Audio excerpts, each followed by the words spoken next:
السلام عليكم ورحمة الله وبركاته. ازيكم حبايب قلبي؟ عاملين ايه؟ يا رب تكونوا بخير. بصوا بقى، انا دلوقتي قلبت الأوضة من فوقيها لتحتيها. انا كنت قاعدة فيها بصراحة، كانت الأوضة ما كانتش أوضة، كانت مزبلة. بس انا دلوقتي قمت شلتها وروقتها، وانا بعد ما نيمت بنتي قمت زي ما انتوا شايفين كده. كنا قاعدين بقى واكلين لب بقى وايه وحايسين الدنيا خالص. قلنا ايه، نقوم نعمل روتين كده بالليل قبل ايه ما الواحد ما ينام، يروق الاوضه بحس ان هي الاوضه تكون ايه نضيفه. قمت اهو شلت السراير وقلبت المراتب ورحت فرشه، كنت غاسله الكساوي بتاعه المراتب. قلت ايه اشيلها افرشها في رمضان، فقلت لسه بدري، فجيت رحت ايه بفرشها اهي.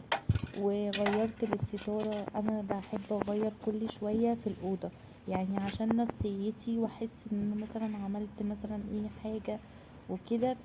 دي الستارة البلاك اوت، دي بتداريلي النور خالص وبتداريلي اي شمس، عشان انا مش بعرف انام في النور. فانا قلت ان انا ايه اجيب الستاره البلاك اوت دي، فجبت الستاره وحطوها. دي ما شلتهاش، انا كنت لسه شايلاها وغسلاها مع الكساوي. جيت فرشتها وسبت الكساوي ما فرشتهاش. قلت بقى ايه، الكساوي اهي مفروشه زي القشطه، كنت انا ايه غسلاهم.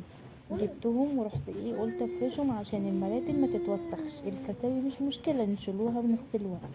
قلت ايه افرش الكساوي كده، لان هما كمان بيمسكوا الدفايات وبيمسكوا الطقومة يا بنات، لان المراتب فيها زي نسبة بوليستر كده في المرتبة ذات نفسها، فبتزحلق الحاجة من على المرتبة.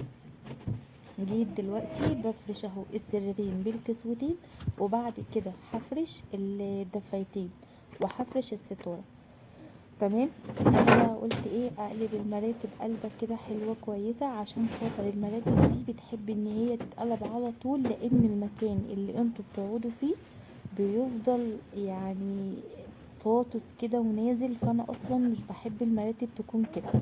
انا اصلا متجوزه بقالي سنتين ونص، وكل شويه بقلب فيهم عشان ما يبوظوش، فهم كويس ان واصلين معايا لغايه كده.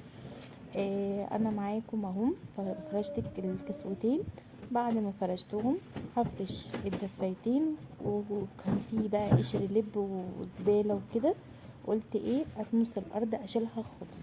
وفرشت الستاره اللي هي الكشمير، انا عندي ستاره تقيله وعندي ستاره خفيفه، فانا بحب اغير في الستاير على طول.